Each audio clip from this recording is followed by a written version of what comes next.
Now, in the bebop period, we had yet another revolution. First of all, the time was always 4/4.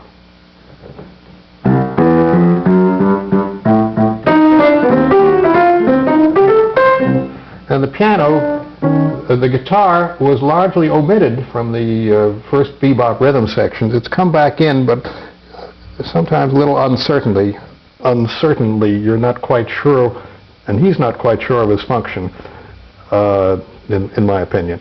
Anyhow, the pianist would comp, which is a term that means he would drop in accents here and there, out of time and usually off the beat. Let's go back to Indiana. And we'll put it in Charlie Parker's key in A flat. And the pianist,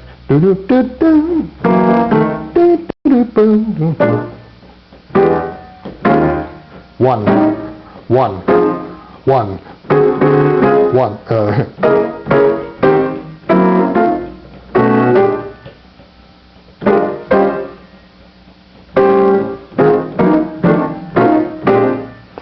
Now, even that began to be a little bit too lush in harmony, because bebop pianists tended to strip it down to fewer notes.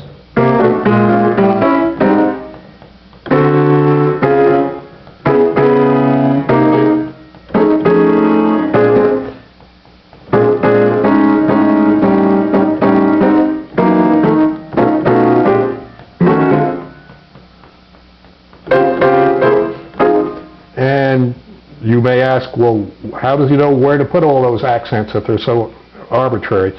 Well, very often, if it's a good pianist and he's experienced with what the soloist is doing behind whom he's comping, he'll simply watch and see where the breath is. If the player goes, he's going to breathe somewhere. You try to put in a beat there, if possible. No major sin if you don't get it quite right, but around that time, around that point in the progression of the horn player who's being accompanied.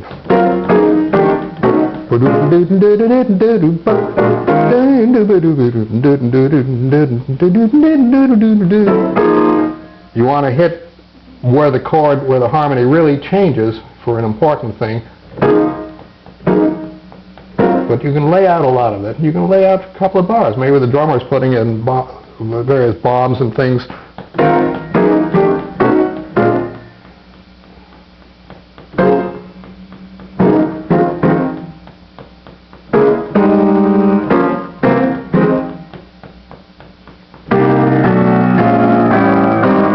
And the harmony itself was changing. It was no longer this. No longer that nice circle of fifths kind of harmony. The boppers went this way. Chromatic harmony rather than around the circle.